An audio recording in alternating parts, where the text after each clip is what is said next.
It is my great pleasure to welcome you to this Real-World Evidence for Decisions webinar, From Policy to Practice, the European Health Data Space Implementation to Support Better Real-World Evidence for HTA Payers. Just waiting a few seconds for everyone to connect. I see the numbers are moving, so just giving everyone a few seconds to connect. And if we could also put up the slides, please.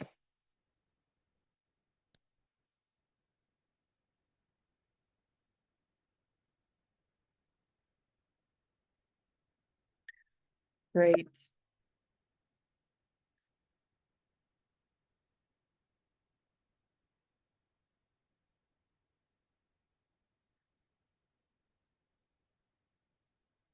So let's kick off today's webinar. My name is Alina Pavel, and I represent the Real-World Evidence for Decisions Secretariat, which is provided by the European Public Affairs Organization's FIPRA. We are very pleased with the over 330 registrations to the webinar, showing the importance of this topic for a wide range of organizations and individuals. Thank you all for being with us today for the webinar for Policy to Practice, EHDS implementation, to support better real-world evidence for HTA payers. Before going into the topic of the webinar, I will briefly introduce real-world evidence for decisions. We are an HTA payer-led multi-stakeholder learning network focusing on the challenges posed by highly innovative medicines. Many of these medicines show great promise in areas of high unmet need, but are often presented to health technology assessment and payer bodies with immature clinical evidence and high prices. These often lead to important uncertainties when pricing, reimbursement, and access decisions have to be made. The aim of real-world evidence for decisions is to support open dialogues to determine how fit-for-purpose real-world evidence can be generated over the life cycle of medicines to resolve some of those uncertainties, fill those evidence gaps, and inform HTA payer decisions. We also look at aligning processes across stakeholder groups and jurisdictions and are very enthusiastic about the opportunities of the European health data space to unlock this potential. The genesis of real-world evidence for decisions dates back to several years ago with roundtable discussions led by Belgian payer INAMI, and is now guided by a wide range of stakeholders who freely offer their time as the steering group who direct and get involved in our work program. You can see here on the slide individuals from HTA bodies and payers, insurers, clinicians, patients, academia, and analytical experts from across Europe and North America. Experts from the trade association UCOPE and a range of pharmaceutical companies are involved and are funding the secretariat provided by FIPRA.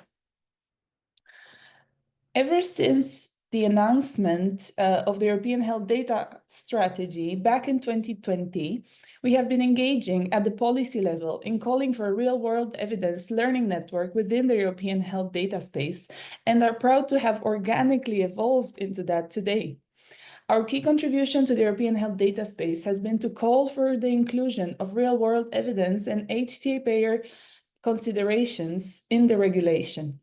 We have also contributed to the paper calling for effective stakeholder engagement and capacity building during the implementation of the EHDS, which was published recently after the publication of the regulation. You should be able to access this through the link in the chat. So that's the background for today's discussion. And now to some housekeeping. The webinar is scheduled for 1.5 hours, and the recording and slides will be available shortly after the meeting. We will also publish a written report.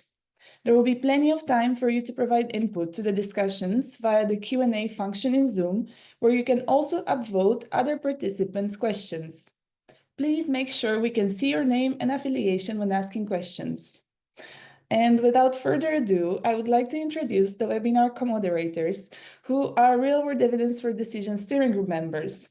It is a pleasure to have Eric Sutherland with us today, who is a senior health economist at the Organization for Economic Cooperation and Development, the OECD, who brings a wealth of knowledge and experience in all matters health and digital. And Karen Facey, who is senior advisor in HTA for real-world evidence for decisions and FIPRA, and who I would like to hand over to now. Thank you so much, Alina. Like you, I'm very excited to be part of this webinar and to co-moderate what I think is going to be a fascinating discussion. So we're talking about the European health data space, which we've been hearing a lot about in the past couple of years. We're excited by the adoption we've seen last month. And so we're looking at how that data, European health data space can be used by the health technology assessment and healthcare payer community to help them resolve some of the challenging issues they face, particularly in relation to the uncertainty they see in traditional evidence. And we're looking to understand whether the European health data space provides us with new opportunities for accessing robust real-world data that can help us in our challenging decision-making to support sustainable healthcare systems. So if we go to the next slide, you'll see that we have a really great set of speakers and discussants today with us. We have a keynote speaker from the Commission. We've then got two different perspectives from different member states talking about how they're preparing for implementation of the European health data space from their own country and in collaborative initiatives. And then we've got two discussants from a multi-stakeholder group and from an industry group. Now, they'll be giving their presentations, but there will be plenty of time for discussion after they've all given their presentations. So do use the Q&A functions and upvote other people's questions that you think are interested. So without further ado, it's my pleasure to introduce to you David Astorio, who is Policy Officer at DG Santé. David has a PhD in computational chemistry and is a data scientist.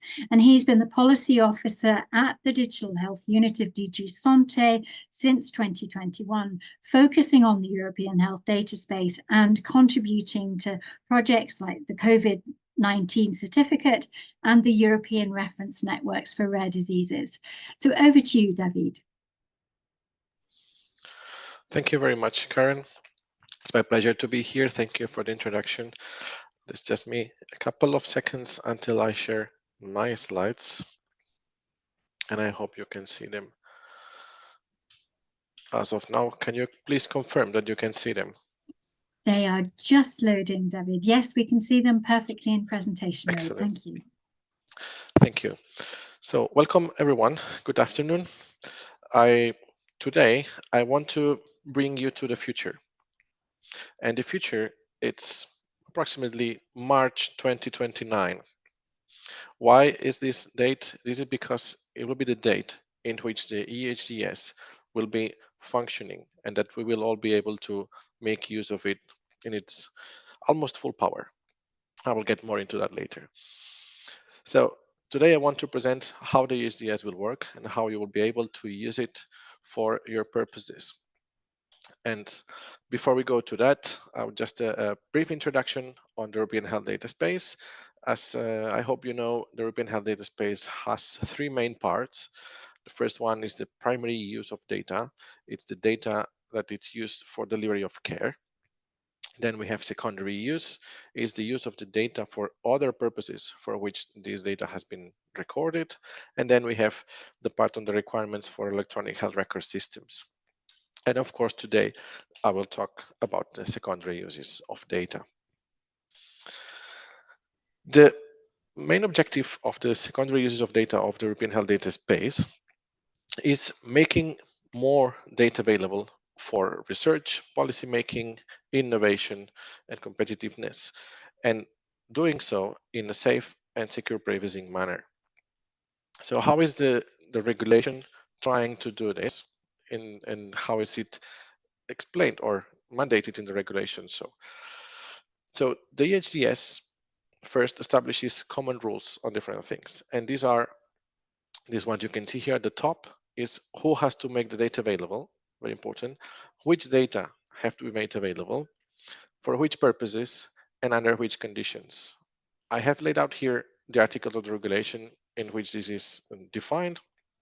Article 2, the definition of data holder, which are the entities that have health data. And then which data have to be made available? This is Article 51 on the categories. It's rather long. I will get into that a bit later. And then the purposes, the regulation explicitly mentions for which purposes the data will be made available and for which the data will not be made available. So the forbidden purposes, Article 53 and 54, and under which conditions. And the conditions are subject to a permit, which will indicate who has access to data, for how long, which data, and under which conditions, for instance, secure processing environments and other preserving secure ways. Then regulation also establishes obligations for different actors in the framework. The main actors are the health data access bodies, data holders, and data users. The health data access bodies will be, or are in some countries already, sort of public agencies that will be the brokers of the data. So they'll be responsible for providing access to this data and ensuring compliance with the regulation. Then the data holders, we can think of them as hospitals mainly, but also other entities working in healthcare, and data users, also a variety. Anyone could be data user. It's especially meant for researchers, innovators, policymakers. The EHDS regulation also establishes an IT infrastructure, a network, an EU network of, well, let's say 30 countries because it's EU plus ES countries, which is called Health Data at EU. And through this infrastructure is how we will be able to request and get access to data. So how does this infrastructure looks like? I think it's probably not the first time that you see the famous Pentagon of the health data at EU. This slide represents the infrastructure, and it has two parts. It has the yellow bottom right part, which is the part on the member state side, and the other part is the EU part of the infrastructure. Let's start on the yellow part. You can see easily the health data access body in the yellow square, and then the data users and data holders in the green symbols. There are already the three actors here, and each member state will have this health data access body, will also have data users and data holders. This health data access body, let's call it coordinator access body in each country, will be connected to the blue pentagon. The blue pentagon is the EU central platform, and each member state will be connected to this blue pentagon to carry out different functions. One of them being that each health data access body will have a dataset catalog with all the datasets available. And then all the datasets of the EU will be federated in this blue pentagon in the EU central platform. So a user could eventually address to the platform and search for datasets across the EU. There will also be other participants connected to this blue pentagon, other EU institutions, eventually in the future third countries, and for instance EDICs and ERICs. So just to have a mind map of how this infrastructure will work in the EU. Then the EHDS regulation also establishes a common procedure to access the data, and this is done via this infrastructure and the building of the system. And here I want to bring you to the what we call the user journey, and it's just one step before the user journey, because the user journey usually goes from when a user tries to find a data set of interest, gets access to this, until finishes the processing of the data. So I want to start this one step before, which is the step that is necessary so that data users can actually find the data sets. And this step starts with the data holders. We can see here on the left, as I said before, hospitals, for instance, that they host data of different types, as indicated in Article 51. I have laid down here some of the examples. Is the electronic health records, determinants of health, claims data, genetic and genomic data, data on clinical trials, medical devices data, research cohorts, biobanks, etc. So a long list of data sets that will be put or made available via the European Health Data Space. So these data holders, what they will have to do is describe the data sets. This means that from actual health data, they will generate what we call metadata, which is this data about data. So descriptions of the data sets that then can be used by researchers, policymakers, in order to identify data sets of interest. Very important, metadata is not health data of individual patients. So these data holders will send the dataset descriptions, the metadata, to the health data access bodies, who will publish them in a public metadata catalog. So the metadata records will be all them put together in the same format, the same standard, named HealthDCAT AP, into a public metadata catalog for each member state. And then each member state, as I explained before, will be connected to the Blue Pentagon, and the Blue Pentagon will contain all the catalogs of all the member states. So all the data will be available through the Blue Pentagon. And here it's now when we start the actual user journey. So a data user that wants to carry out a project will just address to the public metadata catalog, either at the member state or in the EU central platform, and then finds data that is relevant for their project. And if it's interested, then it will apply for access to this data. It can actually apply to access the real data, or which is a data access request, a data access application, or just to obtain summarized statistical data, which will be a data request. The process, it's the same, the outcome is different. In one, the user will get access to the actual data, and in the other one, it will get access to statistical data or summarized results, anonymized data. So this application will be submitted to the health data access body, which will have to first evaluate this application at different levels: scientific evaluation, technical evaluation, ethical committees, etc., in order to take a decision whether to grant access to that user to the data that is requesting. If this is deemed appropriate by the health data access body, it will issue a permit that will allow that user and potentially other people that is included in the request to get access to the data. But this will not happen just yet. So first, the health data access body will need to ask for the actual data to the data holder, who will have to send this data back to the health data access body. And then the health data access body will have to prepare the data. What does prepare mean? Prepare can mean different things. For instance, the health data access, the EHDS empowers the health data access body to link different data sets. So this is a function that the health data access bodies can do, is link clinical data with genomic data, for instance, if there is the possibility and is deemed reasonable and possible. And this is part of the job that they will have to do, besides making sure that the data is anonymized or pseudonymized, depending on the request of the application. So in order to prepare this data, to evaluate the applications and to carry out all these jobs, both the health data access body and the part of the data holder, the user will be subject to pay some fees in order to cover all these efforts made by the health data access body and the data holders to make this data available. Once all this will be cleared, the data sets will actually be, as I mentioned before, provided into a secure processing environment in case the user has applied for access to data, or it will just be returned as a statistical data to the user if the user has applied as a data request. On the secure processing environment, what is an SPE? An SPE is just a sort of a safety box where the health data will be placed and then access will be granted to the data user.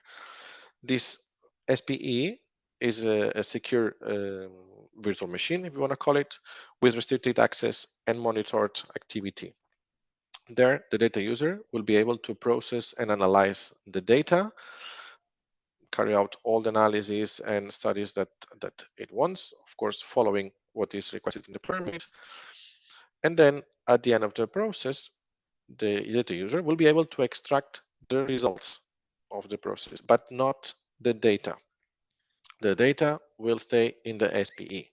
And actually, the user, as a duty, will have to publish the results. So, because thanks to the EHDS, he has got access to these data sets, produce results, and then in return, he will publish and make public what has achieved in consultation with the HDAP to make sure that no personal data is published. So what are the duties of the different actors here? Very briefly, on the data holder, it's mainly two duties. One is describe the data sets following the standard and provide a description to the HDAPs. And the second one is to give the data to the HDAP upon request.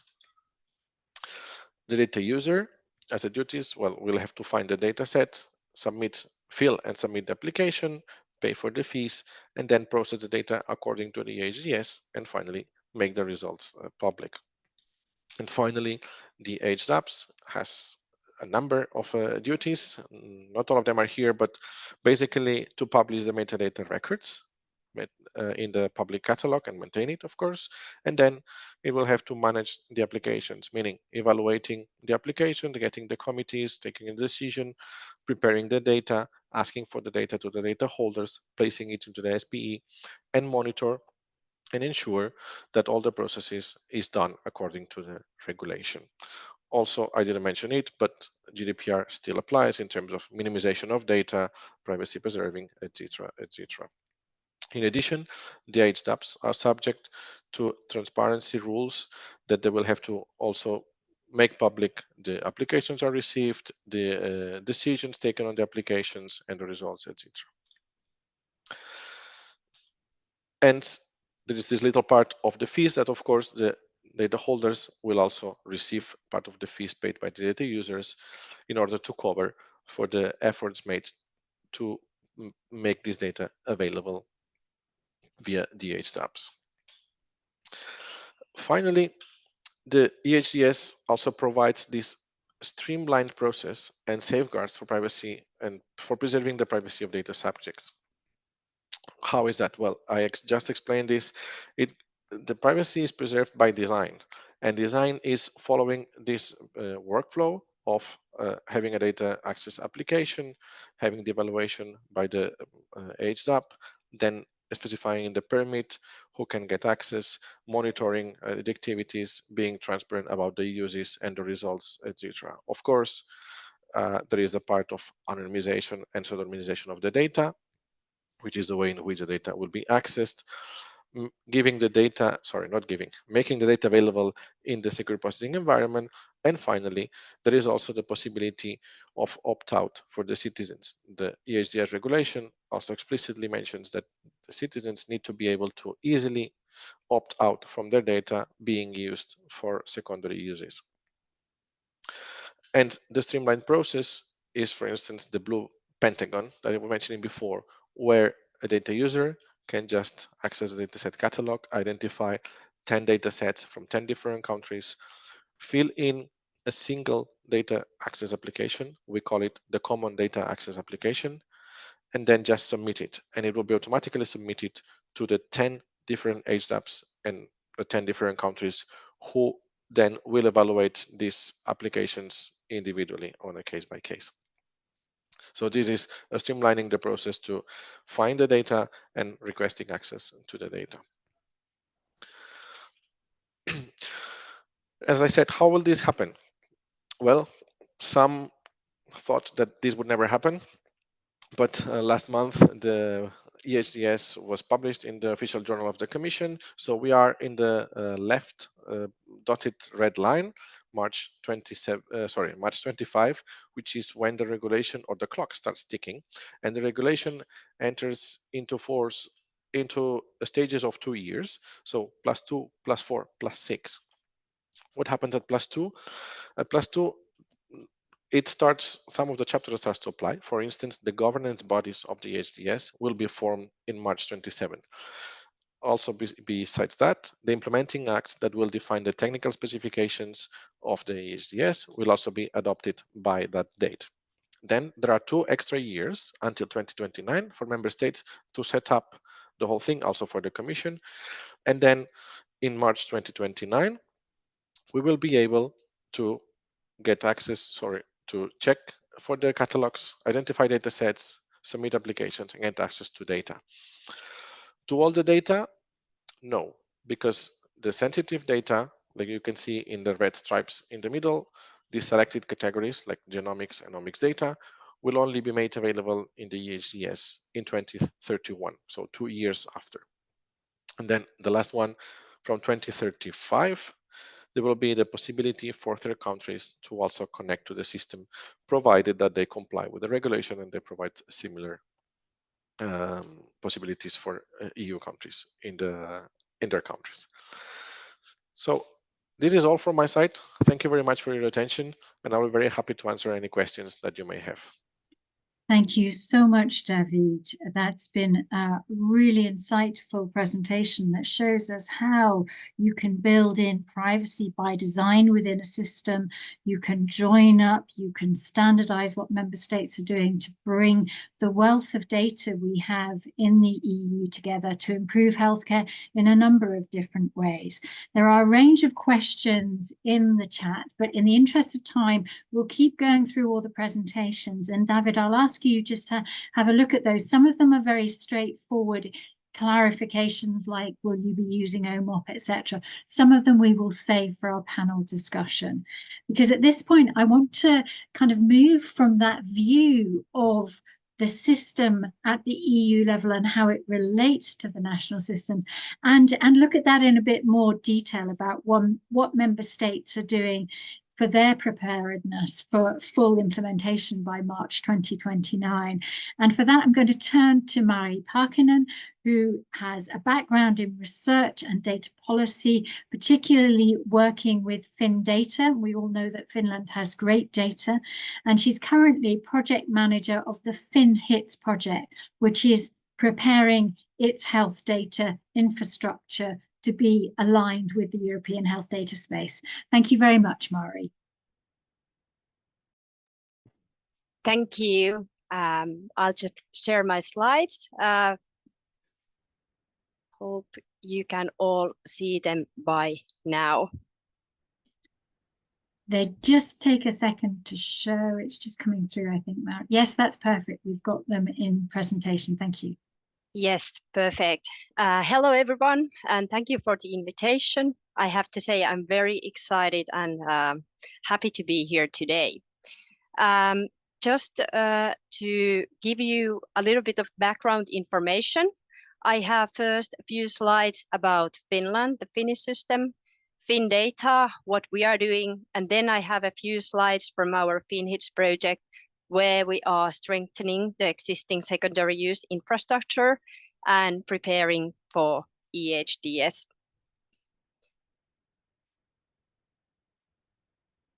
And so I hope you can see the slides changing as well. Yes. First, a few words about the Finland's strengths in the secondary use of health data. We have some cornerstones that really support the secondary use of health data. First of all, we have personal identity code, which makes it possible for us to link personal information from various registers. With this personal identity code, we can link almost all the data, different register data from the different data controllers. Then, in addition, we have very rich data registers with long time series, which are practically covering 100% of Finnish population. So the Finnish registers are very good and of a high quality. We also have had opt-out principle in the register studies in place also before the upcoming EHDS. So there's no need for consent when registry-based research is done in Finland. We also have benefited from the high trust on the government and authorities and their transparent operations. Our citizens also trust on the benefits that we will gain from the research as the better healthcare systems. We also have a high trust on the data security and data protection. So this helps us a lot and supports our work. We also have at the moment legal basis on place for secondary use of social and health data, which is our national act on the secondary use of health and social data. Well, FinData, Finnish Social and Health Data Permit Authority, is a centralized data permit authority for secondary use of national social and health data. We are in many ways similar to the health data access bodies as they are described in the EHDS legislation. Of course, we also do have some differences. FinData was founded in 2019 and its operations are based on the Secondary Use Act. FinData provides data from national registers, public and private social and healthcare service providers, and Kanta services. In Finland, the Secondary Use Act does not apply to clinical studies or biobank data, so it is purely for register-based research. We are positioned in Finnish Institute for Health and Welfare and steered by the Ministry of Social Affairs and Health. And we have this kind of a double mission. We seek to improve access to rich nationwide data sets, but we also enhance data security and data protection of individuals. And here are our core services, which are quite in line with the user journey David just presented. We provide help desk services, and we maintain metadata catalog in collaboration with the Finnish Institute for Health and Welfare. At the moment, in our metadata catalog, there are over 1,000 datasets described with quite detailed information on the datasets, variables, and also some information, the quality issues. We grant access to data by data permits, and we also provide aggregated data by data requests. And we do this for certain purposes that come from the National Act on the Secondary Use. We collect and pre-process the data, which means that we request the data from the data holders and we pseudonymize it. In some cases, we also anonymize it, and then we provide it to the data users. In case it is individual level data, it can be only handled in one of the 10 secure processing environments that are now in Finland in place. Our secure processing environments that we have at the moment, they are all audited against the regulation on requirements on secure processing environments.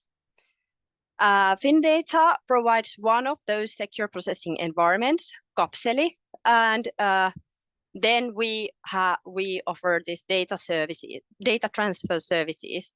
Mainly the data transfers are done between FinData and data holders, or FinData and secure processing environments, but in some cases also between, for example, data holders and secure processing environments.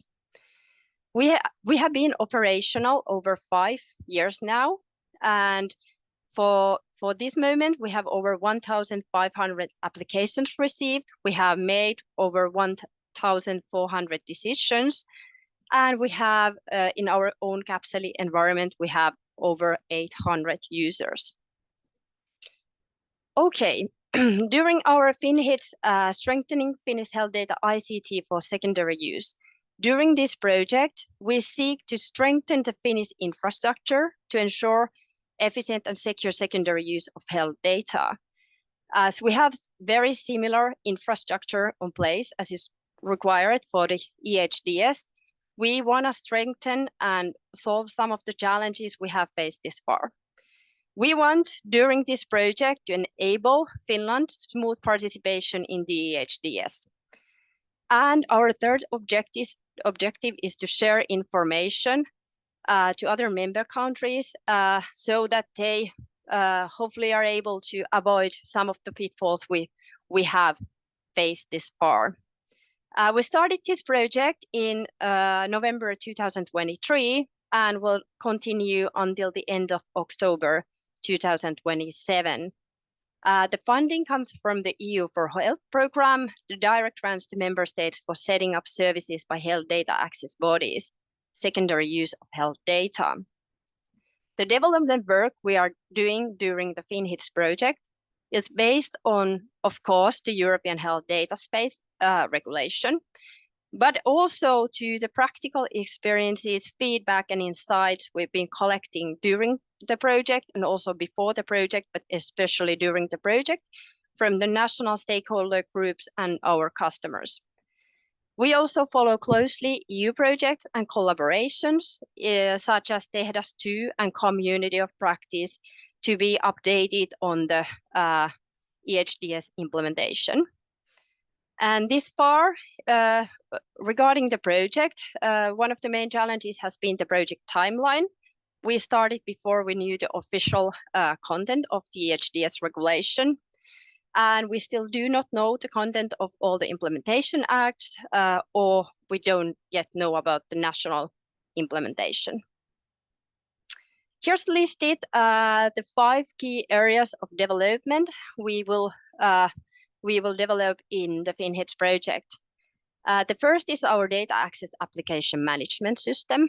And the challenges we have faced in the application phase relate to having the data sets described in the level that the data holders can do the extractions based on those descriptions. And this is very crucial, as if those data descriptions are misleading or lacking some information or done in a hurry and so on, the worst case scenario is that the data that will be extracted to the data user is not what they actually needed or wanted for their research. So here we are building better digital solutions to our data access application management system to facilitate efficient application process with less errors in place. Second is the national dataset catalog. During this project, it's been continuously highlighted by all the stakeholder groups that this is very important tool for them. As when the metadata catalog or the national dataset catalog includes all the dataset descriptions or the most dataset descriptions, it really facilitates the data discoverability and the work of the data users. In addition, we are preparing our existing solution to the upcoming EHDS. For secure processing environments on place, we've seen the trend that the data sets that are applied from us tend to get larger, and there are more and more use of the advanced methods. So here is needed capacity for the data transfers and capacity for the environments. In addition, we are at the moment in FinData is verifying anonymity of the results for Kapseli environment and anonymity of all the results that will be published. And more we have projects in SPEs, the more important it is to make this phase as efficient as possible so that the researchers won't have to wait for their results when they are asking or requesting them from the secure processing environments. During this project, we also will join in the health data at EU infrastructure and start the data quality work as it is, or start to plan how the data quality work described in the EHDS, the data quality and utility label and management of that, how in practice should it be and it will be done. We have also formed 2 ready-made data sets from the one we already have, and that's based on the research data to also help to reuse of the extracted data sets. In addition, as we've seen that communication and guidance has been extremely important, we are expanding our available advisory content and guidance. 1 minute just to wrap up, if you can, Mari. Yes, thank you. Well, here are key takeaways from FinHIT's project and FinData for EHDS implementation. First, they are trust, collaboration, and agile operations. We need really transparent communication and guidance in front of great systematic changes to help everybody involved to know what is expected. We need collaboration. In Finland, we have seen that this kind of system it is quite complex ecosystem, and it really requires collaboration between all the different parts of it to make the processes go as smoothly as possible. Lastly is agile operations. We have faced challenges, and I believe we will be facing challenges when implementing EHDS. So it's very important that we learn fast and focus on solving those problems to make the whole system work. Thank you. Thank you so much, Mari, for that fascinating presentation from what is quite an advanced data system in Finland, but showing us there how you're trying to anticipate what will be required within the European health data space as you started this work earlier, but also listening to your stakeholders, to your customers, and building on that need for trust, which is essential for all the patients that contribute the data to the system. So thank you for that. There will be a lot to pick up on in discussion. And now at this stage, we're going to move to the next presentation, which is from Hornschola Christensen, and he has led national data efforts in healthcare digitization since 1999. He's former chair of the Danish Medicines Council and currently chairs the Pan-European Observatory in H2O, that is the Health Outcomes Observatory. Thank you very much, Johan. Thank you, and it's a pleasure to be here. Could I have the first slide, please? Because some of us have been working in the area of the EHDS for years, trying to give information back to the proposition and towards TEDAS 1 and TEDAS 2. And during this work, some of us has actually seen a lot of interesting things happening. And one of the things is, if we capture standardized patient voices, how can they actually, the patient voice, how can they transform healthcare? If we look at the 4 stakeholders in the area, it's obvious that patients would like to be heard more. They would like to stay at home. They would still like to have high quality healthcare, and they would like to stay in control of their data.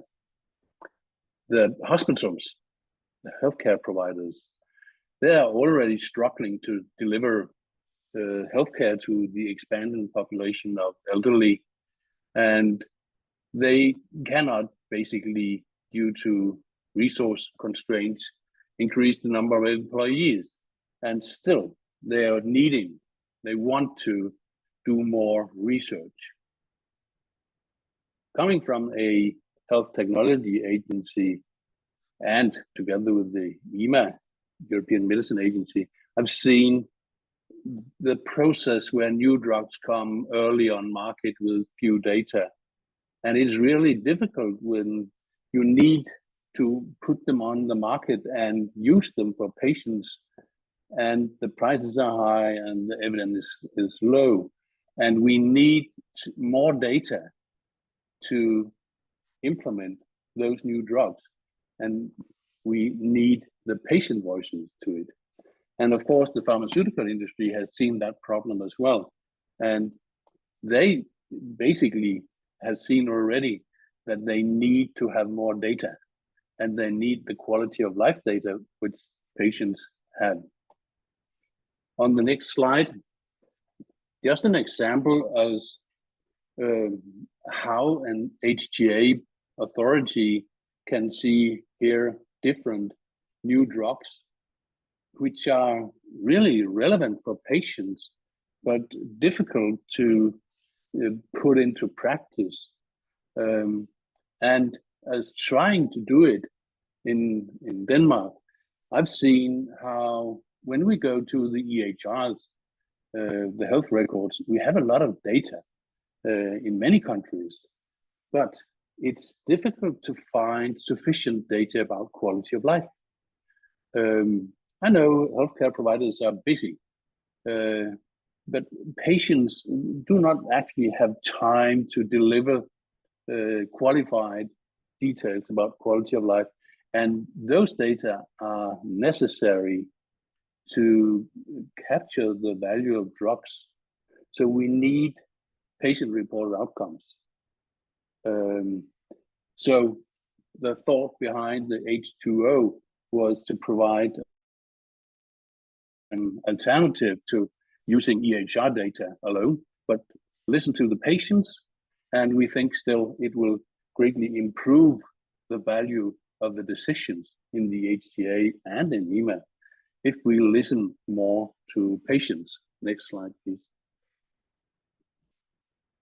This is just a picture of the H2O project, which now has been running for more than 4 years.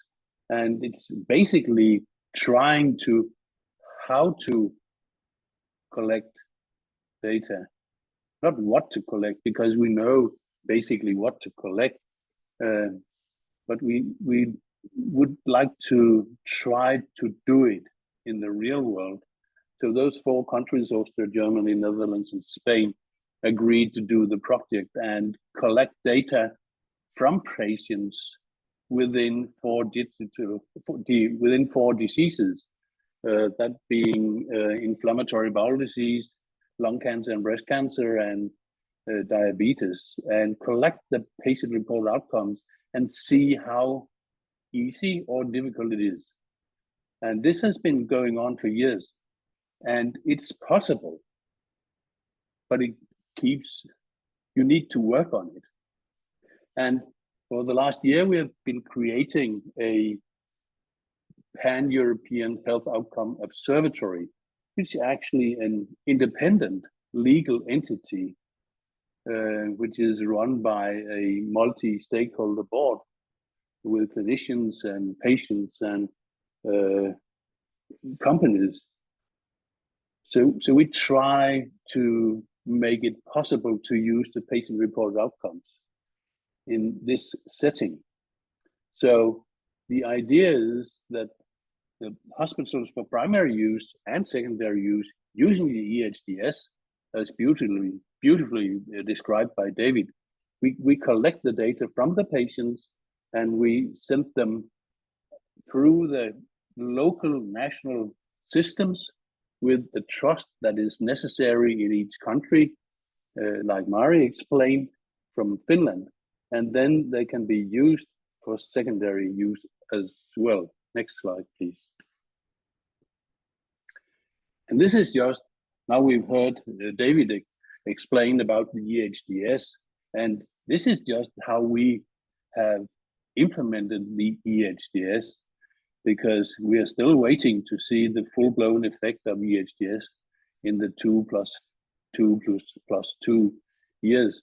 So we thought we need to do something, and this is what we did, which is as close as we could get to EHDS as we know it by now, where we have the technology solutions collecting the data from the patients, put them into a data trust, and then allow the data trust will allow the access for research studies and for secondary use, analytics, pay-per-use, subscription. And this means that we will have both the EHR data and the patient-reported outcomes. If there are no standardized outcome sets, luckily there are many, some of them made by ICHM and other organizations who have made standard outcome sets, we will use them. Otherwise, we've created a process so they can be created in a multi-involvement process. So sum it up on the next slide, please. We've gone a long way, and we're still working at the Pan-European Observatory. We have customers for secondary use, and we have research institutions in Europe, university hospitals, very interested in the work. And we see that while we work on the involvement of patients, we still would like to have more patients working on patient on PROS, because it would highly benefit both patients and healthcare system and HTAs and companies.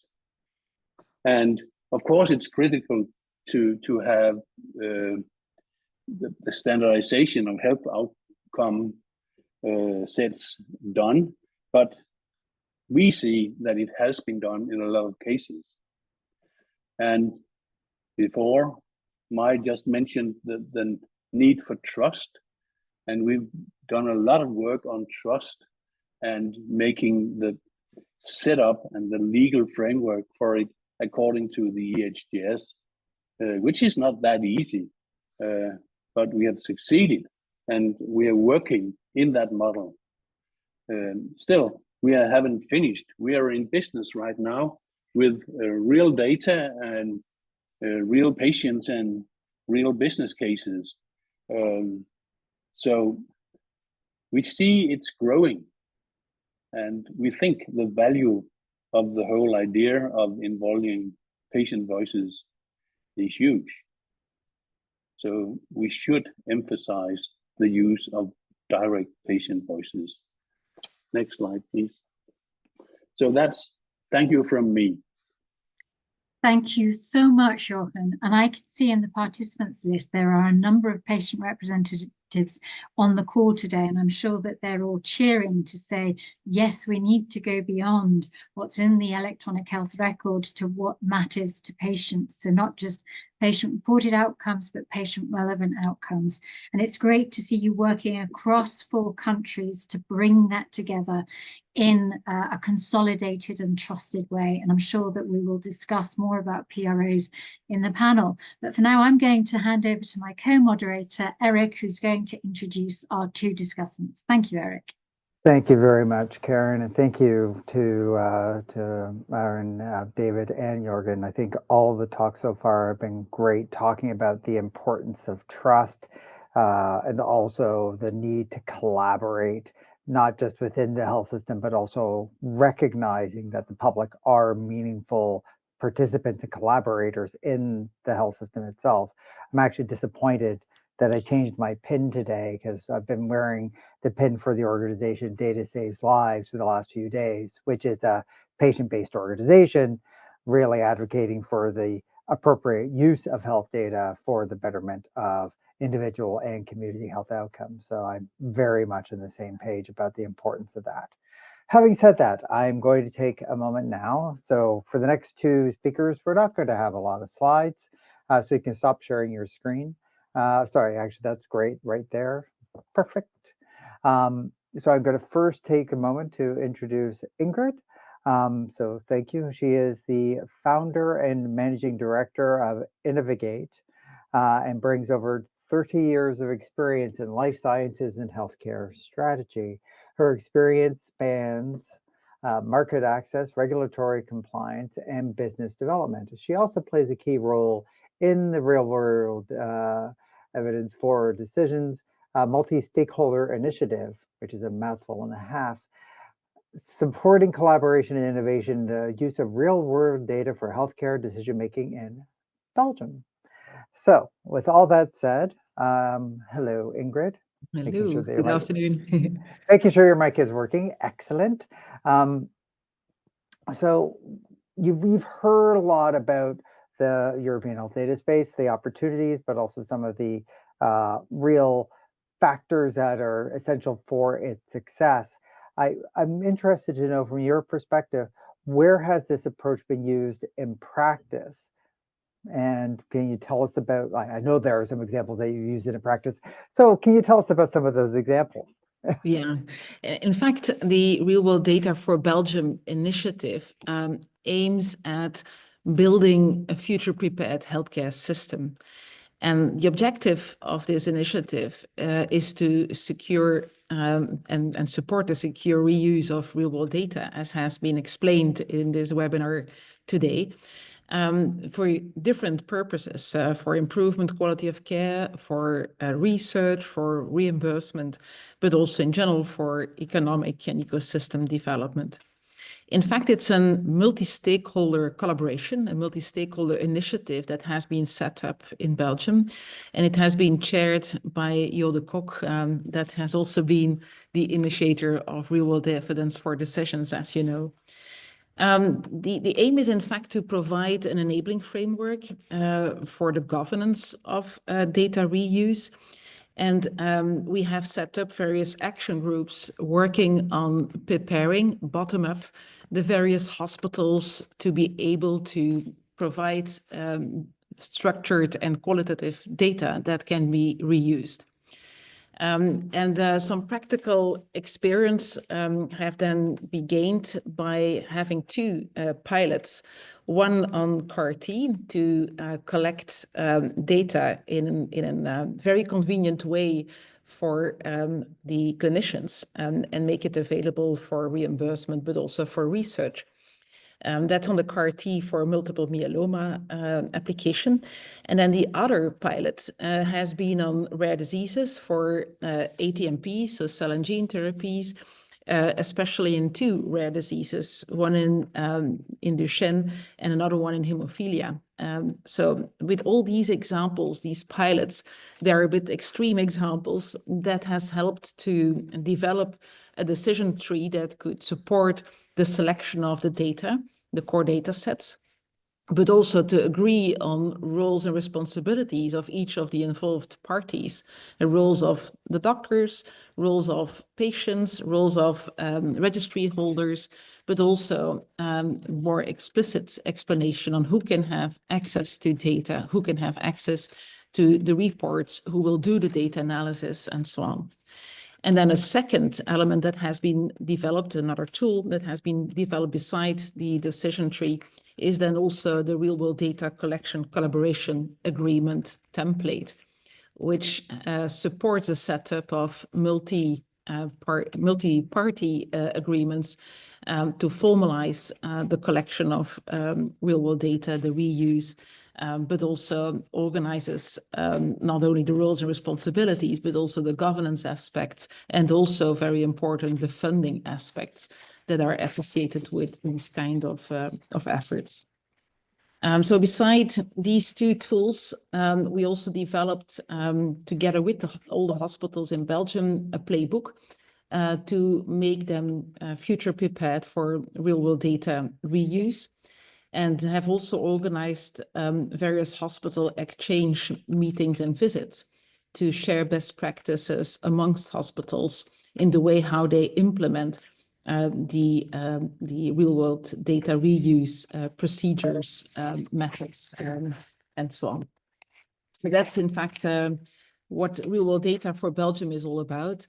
It's an important building block for reimbursement, but also for research. So it's paving the way, in fact, or helping to pave the way to a future prepared healthcare system.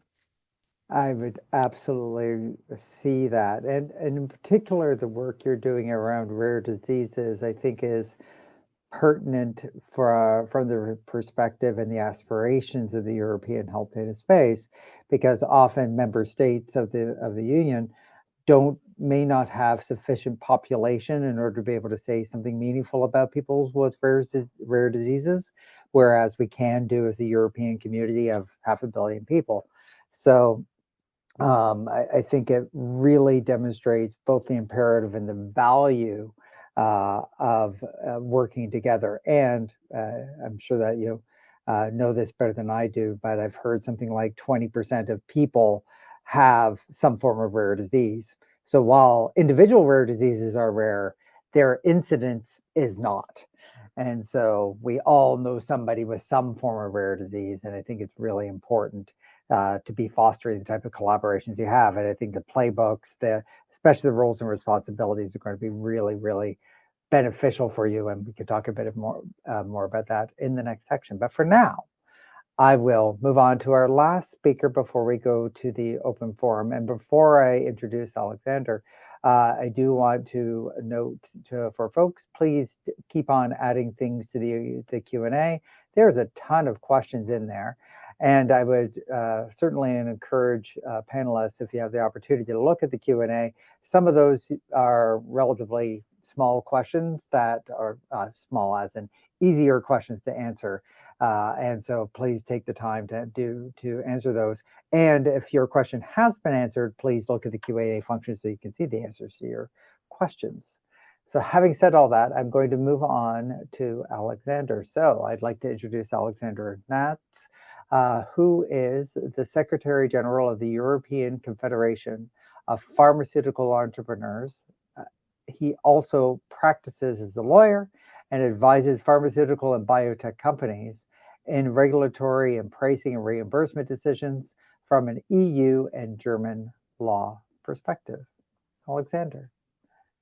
Thank you very much, Eric. It's a great pleasure to be here in this important initiative, Real-World Evidence for Decisions. I think we've heard about very practical and concrete examples how real-world evidence can be used. And I would like to speak a little bit more about real-world evidence, about rare diseases, but also about the European Health Data Space. The European Health Data Space has been recently published in the official journal, and it's an official piece of legislation by the EU, by the European institutions. It aims at really fostering digitalization in healthcare, which is a very important goal.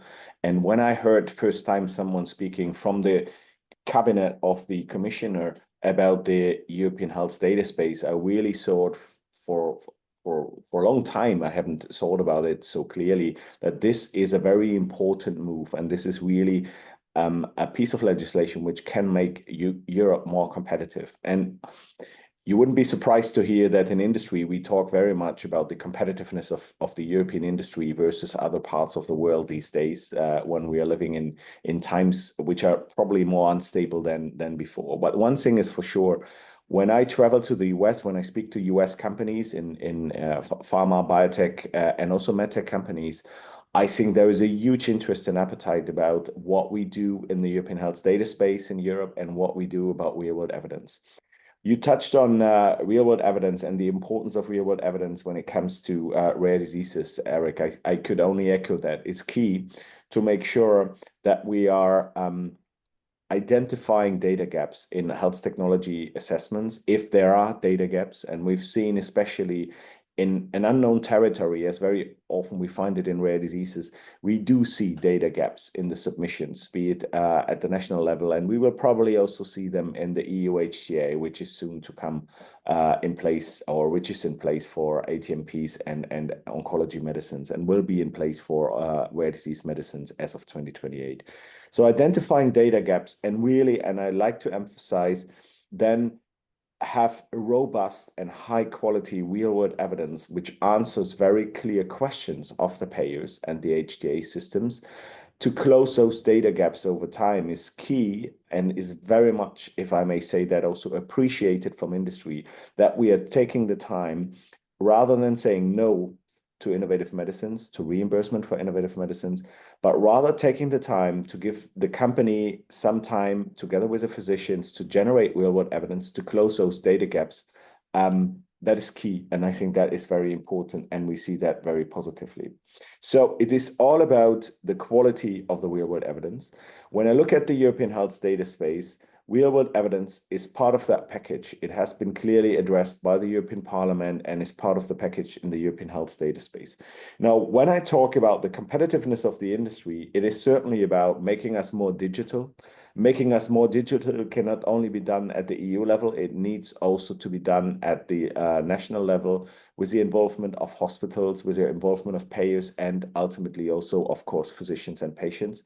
We heard a good example from Ingrid about Belgium. We had this example of H2O as well in this conference before. So really having concrete pilots which can show what real world evidence can do is critical to convince decision makers at the national level that it's worth pursuing that idea.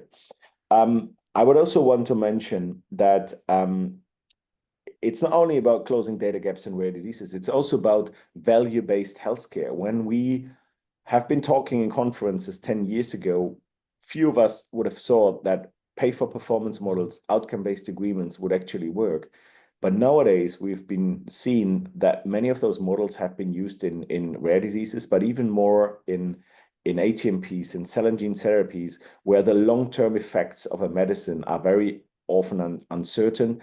And we do understand the problem of the payers to pay for an effect for the next 10 years when there's only 3-year data. So real-world evidence is really also critical to make sure that pay-for-performance models are implemented, outcome-based agreements can actually work, and that we can monitor the effect of a medicine to really tick the box on every year on performance to make sure that there are these long-term effects. Again, rather than saying no to an innovative cell and gene therapy, we should give the company, the physicians, the patients, and everyone involved, the hospitals, time to generate the data, but high-quality data. And then in an outcome-based agreement or pay-for-performance model to verify that there is success and that there is outcome. So I think that is another very important point. I think I mentioned as well that when it comes to the European Health Data Space, it's a very good initiative. We have to make sure that we keep it simple in terms of implementation. That's not easy because it's all about the interoperability of data. We need to make sure that data which is valuable for the German healthcare system is also maybe valuable for EMA and the other way around. And there are many other payers around in Europe which need to be integrated in that exercise. So from the industry perspective, the ideal registry is a pan-European registry, is a registry which involves a lot of stakeholders from various countries, which doesn't make it easier, but actually we have the opportunity to showcase that it can work. We do have an EU HTA system which evaluates one medicine from the perspective of the clinical value of that medicine. So why can't we do the same in the post-launch setting with regards to real-world evidence? It would be a shame if we have one EU HTA system, one JCA report, but we have 20 or 15 registries around it, which are purely national. So we need to integrate things in the European health data space. We need to stay reasonable in terms of implementation, because when I look at the other side of the Atlantic, I think where Europe is lacking behind is not regarding good ideas. It's not regarding real world evidence. We actually looked at very carefully from the US side, from the US perspective about real world evidence, and I think there's a lot of potential.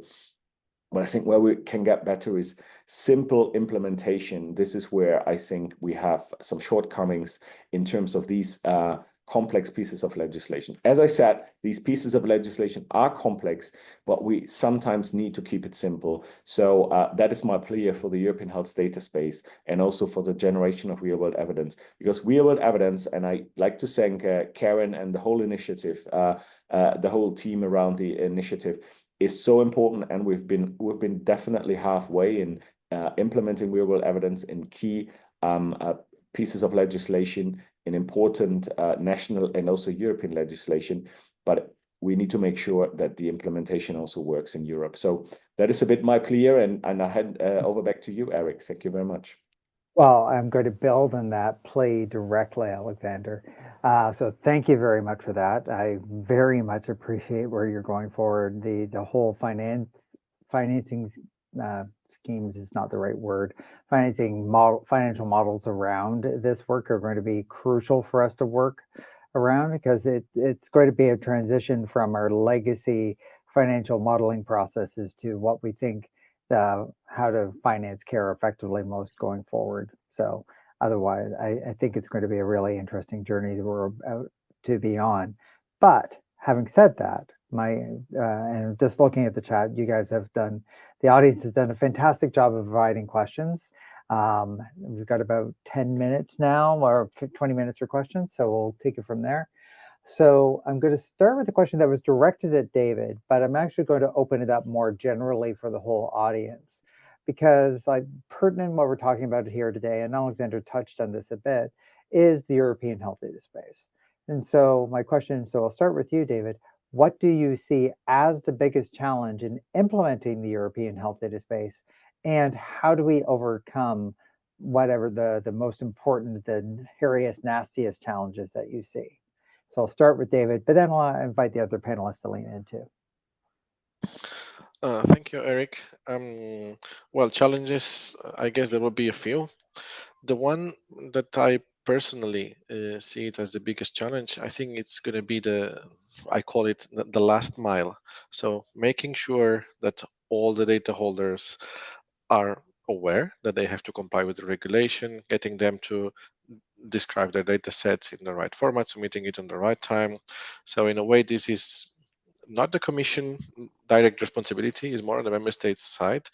I'm saying that because we have a very close collaboration with the member states, and Mari here is one of them, for instance, and we have this close collaboration to make sure that everybody is on board, is setting up the HSAPs and the infrastructure in place, and we don't have so much of visibility further down the line. So I think that from my point of view, this will be the most challenging element there. It's going to be a matter of time, I think, but right now I see it as the biggest one. Yeah, and so patience is also an aspect of that too, based on that. So Jorgen, I will see you've gone mic off. I'll start with you. Well, I'll go to you next. Yeah, but perhaps not the first challenge, but then the second. I've been spending years building business intelligence units in hospitals and regions, and using the Danish registry system, which is really nice. But when you dig into the data sets, you realize that not all data are of high quality, and some are missing. And I think when we move forward with the EHDS, and we have created the system in 2 + 2 + 2 years, we'll realize that it's first by then we will know precisely how the quality is of the data sets. So,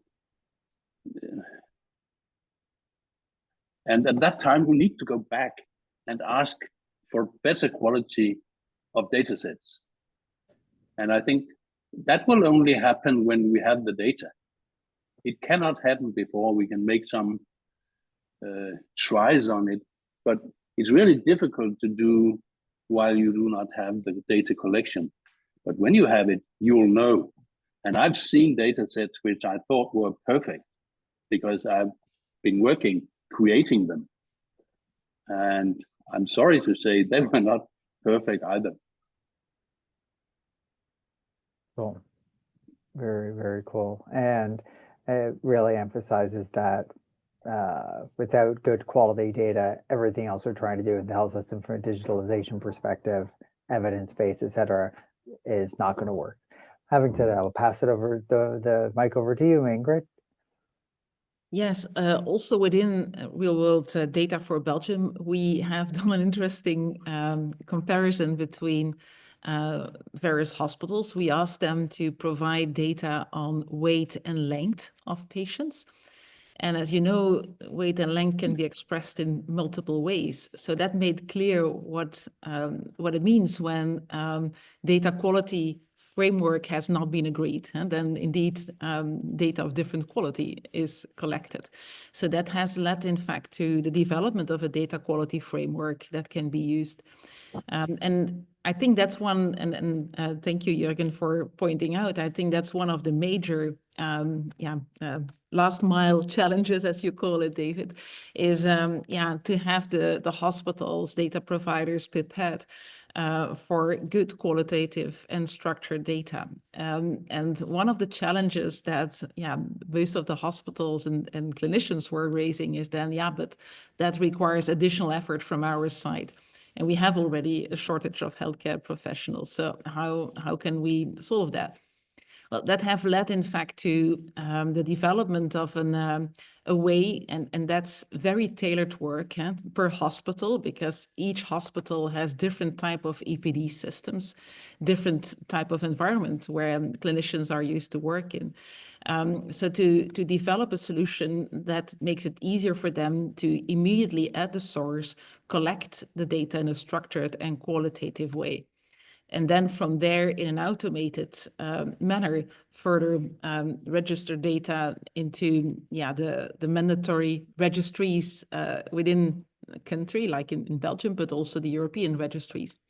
So that whole data flow has to be automated as much as possible, where data should be introduced only once, and where also data quality checks could be automated at the point where data are introduced. So I think that should be a major effort to start with before we can indeed share and aggregate data on a pan-European way. Very good. Thank you for that. Mari, Alexander, do you have other ideas and major challenges to add? Mari?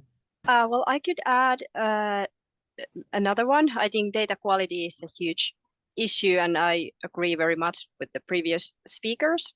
I also think that it's very important to find the balance between security measures and standardized processes, and then the efficient implementation and having the efficient processes in place so that we would protect citizens' data, but we would make it available, and the processes wouldn't be too long or too complicated for the data users. And I really want to emphasize that it's not always easy, at least from my experience, it's not always easy to find the balance, and the both are very important things. Thank you. Excellent. Alexander, wrapping things up. As I said before, I mean, quality of data is key. I'm not in detail of all those systems at the country level, but I can very much imagine that there are different interpretations what is high quality data, because it depends on what question you want to see answered. It depends on what terms you're using. So it can be a very different setting, aiming at similar but not necessarily the same outcomes. And I mean, when you're looking at, for example, when you're looking at generating pharmacovigilance data, or when you're feeding into data into a post-authorization safety study at the EMA level, it might have a different objective in terms of safety than the data we're generating at the national level. So it is hard to be integrated. I can imagine it always depends on the objective, what you want to do. But I think we should at least articulate it as an objective. And I think what the European Health Data Space can do is really articulating that objective, trying to integrate things, trying to bring people around the table, because I mean, as I said before, and it's all about also the competitiveness of Europe these days in the discussions. I mean, if I come to Europe, I not only have a marketing authorization process, of course, we know that at the EMA level. We have a JCA a submission process in Brussels, which is new, which is carrying also some uncertainty. Excuse me. But on top of that, I have 7 or 8 different registries, and one from EMA and one from GBA, one from HTA, one from IFA, completely different questions. That is making things really complicated. We should at least strive and have the objective to integrate things. And I think we have heard about very good examples and very important examples in important indications, like in the CAR T cells in oncology, where how these things can be done. Excellent, thank you. So picking up from the chat, I'm going to look to you, David, for a second. There are a couple of, I'll say, smaller questions in the chat, but I think nevertheless important for a group to hear the answer. One is on third countries and their ability to integrate and participate with the EHDS, especially both England, the United Kingdom, US, Southeast Asia were noted. And then there's also a question about while the EHDS starts its life in March 2029, are there things that we can expect to see happen sooner than that where benefit would be received? Okay, so on the third countries, here, of course, Brexit didn't help much. And of course, the collaboration with third countries is also regulated in the EHDS. It's Article 91. So there is the possibility for third countries to connect to the system. And this goes via, there are two options for that, but it's pretty much the same. It goes via an adequacy decision. So whether the third country that wants to join offers similar or equivalent possibilities for EU member states to access the data of that country. So this is a possibility, but it goes through the legal adoption of this implementing act on this adoption. And there is a variation of that, which is on specific or individual research or institutions in more or less the same way. So these are the two options for third countries to actually join the system and be another participant there. Cool. And Eric, sorry, your second question was on the. It was on what we will see something deliverables do we before expect to see in the next 4 years? So. Yeah, well, we have to take into account that the EHDS is very ambitious and that there is very different levels of maturity in the EU. Countries like Finland is very much advanced. They have almost everything EHDS ready, and there are other countries which kind of have to start from scratch. So it takes some time for these countries to be ready. And what I can see that their countries are not obliged to have anything in place until 2029. Of course, we cannot just wait until February 29 and then say, "Hey guys, where are you?" So I'm pretty sure there will be pilots between different countries before that are ready in order to start testing the system and how it works, and also learning a bit on the multi-country faceted aspects of the EHDS. And also in 27, there will be the EHDS board, but it's not only the board. The EHDS governance bodies have the board, the steering groups for secondary, one for primary, and then there is also the stakeholders forum, and these will be created in 27. So this will start let's say the show in a way, having the governance in place, starting to define guidance, processes, etc. Cool. So thank you for that. And I would dare say time has made a fool of all of us here, and that it's already 20 after 4 in Central Time. I can't believe that we've already been here an hour and 20 minutes. So with that said, to honor our commitment to end on time, I have one last question that I want to ask the panel writ large. And from any type of discussion like this, it is like drinking from a fire hose. So the simple question I'm going to ask each of you is, what is the one thing that you want this audience, the 100-odd people who have been listening to us, to remember and act on based on what they've heard today? So with that, Ingrid, I'm going to start with you. Okay. Well, to make data available for reuse, we have to look at multiple aspects. So looking at technological aspects on how to collect data in a convenient way and automate also the data registration. We have also to look to the governance aspects and the translation of the EHDS to the different country situation, but also the whole governance within the data holders. We have to look to the funding aspect because, collecting qualitative data, doing the data analysis requires additional efforts. And so we have to think about also these funding these kind of activities.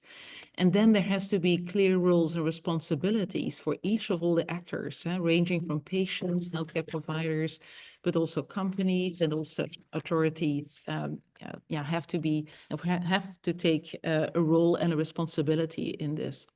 So I think that to make it a success, we have to think bottom up from the data holder side, but also top down from the authorities side. And that's a joint effort that has to be done in parallel. So it's not just one party, but all parties to do this. And that's, I think, the major message here, Eric. That ties nicely into Mari's earlier point around the need for collaboration. So with that, I will move diagonally on my screen to Jorgen. Yes, and I agree with Ingrid that there's a lot of items you can pick on. I think I'll just take one. I think we should go back and realize that we need to ask patients more. Patients actually do know a lot about their condition and how they're doing. And we as healthcare professionals will not have the time to make detailed notes and so on in the future. So I think we should make digital solutions better ones for the patients to put data in, so we can use them both in primary and secondary. So I'm a firm believer in more patient input. Excellent. That is fantastic. Mari.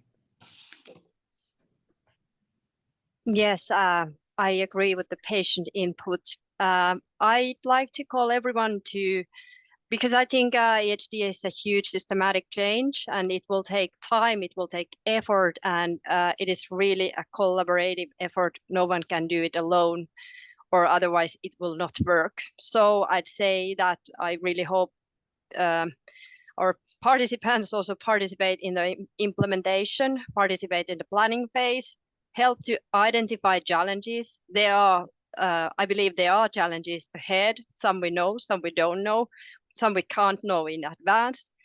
And finally, help to solve these challenges together so that we can really build working system. Thank you. Thank you. Awesome. Alexander. Yeah, just also to reiterate from our end, from the industry side of things, it takes all the stakeholders to be activated in this exercise. It's key that everyone is on board. There is no real-world evidence without physicians and hospitals.